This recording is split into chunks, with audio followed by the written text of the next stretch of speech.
जय हिंद दोस्तों, मैं दिलीप वर्मा। मेरे YouTube चैनल ऑपरेशन क्लासेस में आप सभी का बहुत बहुत स्वागत है। आज के लेक्चर के माध्यम से हम विस्तार से ताजमहल की कहानी और ताजमहल का निर्माण कैसे किया गया, इसे हम विस्तार से समझने का प्रयास करेंगे। और ताजमहल को लेकर कुछ मिथक कहानियां हैं, जैसे कि शाहजहां मुगल बादशाह शाहजहां के द्वारा ताजमहल में जो काम कर रहे थे, यानी कि ताजमहल का निर्माण किया गया था, जिन मजदूरों ने उनके हाथ काट दिए गए थे, उन श्रमिकों के हाथ काट दिए गए थे कि ऐसी इमारत को बाद में निर्माण ना कर सके मजदूर। इस कहानी में कितना सत्य है, इसे भी हम समझेंगे। और दूसरा बात यह है कि ताजमहल का स्ट्रक्चर, ताजमहल के बारे में कुछ विशेषता है, कुछ विशेष उसकी विशेषता है, खूबसूरती है, और कुछ ऐसी ताजमहल के लेकर ऐसी रोमांचक कहानियां हैं या फिर जो फैक्ट्स हैं, उन्हें हम विस्तार समझने का प्रयास करेंगे। जो ताजमहल को इतनी बड़ी जो दर्जा मिला इंटरनेशनल लेवल पर, वर्ल्ड लेवल पर, न केवल नेशनल लेवल पर बल्कि वर्ल्ड लेवल पर, क्योंकि 1983 में यानी कि 1983 में यूनेस्को ने वर्ल्ड हेरिटेज साइट घोषित किया, यानी कि डिक्लेयर किया। और साथ ही एक स्विस फाउंडेशन ने 2007 यानी कि 2007 में इसे विश्व के 7 अजूबों में यानी कि 7 वंडर्स में शामिल किया गया। तो ऐसे क्या है इस बेहद खूबसूरत इमारत में, इसे हम विस्तार समझने का प्रयास करेंगे। और दूसरा कि ताजमहल को लेकर आधुनिक विवाद क्या है कि कुछ हिंदू या फिर दक्षिणपंथी इतिहासकार इस जगह ताजमहल की जगह जो है एक शिव मंदिर बताते हैं, कुछ राजपूत महल बताते हैं। इसमें कितना तार्किक आधार है इसका, इसे भी हम समझेंगे। और दूसरा, ताजमहल को लेकर एक विवाद और आता है कि ताजमहल की सुंदरता धीरे धीरे धूमिल होती जा रही है, यानी कि उसकी चमक पर प्रतिकूल प्रभाव पड़ रहा है, यानी कि वायु प्रदूषण, यमुना नदी के जो ताजमहल के किनारे जो यमुना नदी प्रभावित होती है, तो यमुना नदी में जो जल प्रदूषण यानी कि वाटर पॉल्यूशन के कारण वहां की सुंदरता और उसके जो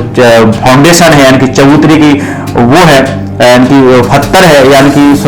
जो ताजमहल का जो संगमरमर सफेद व्हाइट मार्बल है, वो उस पर कहीं ना कहीं प्रतिकूल प्रभाव पड़ रहा है। और दूसरा जो है कि पर्यटक जब जाते हैं तो वहां भी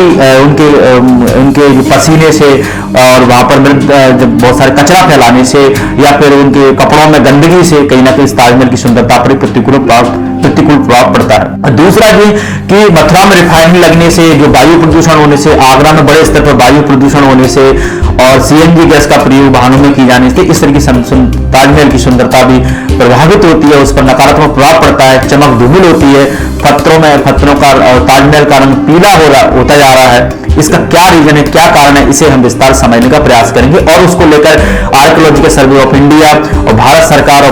का सांस्कृतिक मंत्रालय और सुप्रीम कोर्ट के क्या आदेश कहते हैं, भारत की सर्वोच्च न्यायालय यानी कि सुप्रीम कोर्ट का क्या आदेश है, क्या रुख है उस पर, यानी कि उनका क्या आदेश है, और कौन कौन से प्रयास किए जा रहे हैं ताजमहल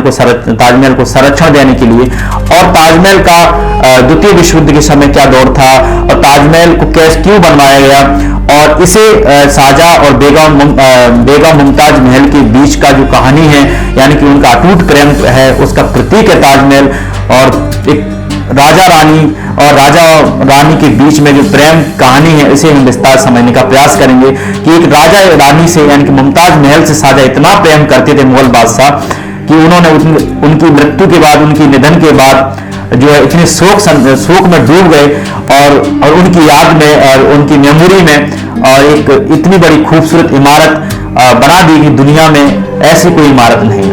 बताया जाता है कि दुनिया में ताजमहल जैसी 10 से अधिक प्रतिकृतियां हैं, लेकिन वो सब प्रतिकृतियां ताजमहल जैसी प्रतिकृतियां एक भी नहीं। तो इस तरीके से ताजमहल एक इतनी खूबसूरत इमारत है जो न केवल आगरा की, न केवल भारत की आन शान को बढ़ाता है, बल्कि दुनिया में भारत की आन शान और भारत की एक तरीके से प्रतिष्ठा और एक कला संस्कृति और उसको भी कहीं ना भारत की जो दुनिया में एक छवि को बढ़ाता है कि भारत में एक ताजमहल ऐसी इमारत है, यानी कि ताजमहल एक ऐसा पुरातात्विक और एक ऐतिहासिक आर्कियोलॉजिकल साइट या हिस्टोरिकल प्लेस है जो कहीं ना केवल भारत से बल्कि दुनिया के विभिन्न देशों से हर साल जो है लाखों टूरिज्म को यानी कि आगंतुकों को, पर्यटकों को आकर्षित करता है। तो ताजमहल का न केवल सांस्कृतिक महत्व है बल्कि ताजमहल का आर्थिक महत्व भी है, क्योंकि ताजमहल जो देखने आते हैं, पर्यटक आते हैं, तो ताजमहल और आसपास के रहने वाले लोग और आगरा के लोग, उनको प्रत्यक्ष अप्रत्यक्ष रूप से कहीं ना कहीं रोजगार मिलता है। तो इस तरीके से कहीं ना कहीं लाखों लोगों की आजीविका का भी साधन बन चुका है। इसलिए ताजमहल को विस्तार से हम समझने का प्रयास करते हैं। तो मुझे लगा कि ताजमहल पर एक विस्तार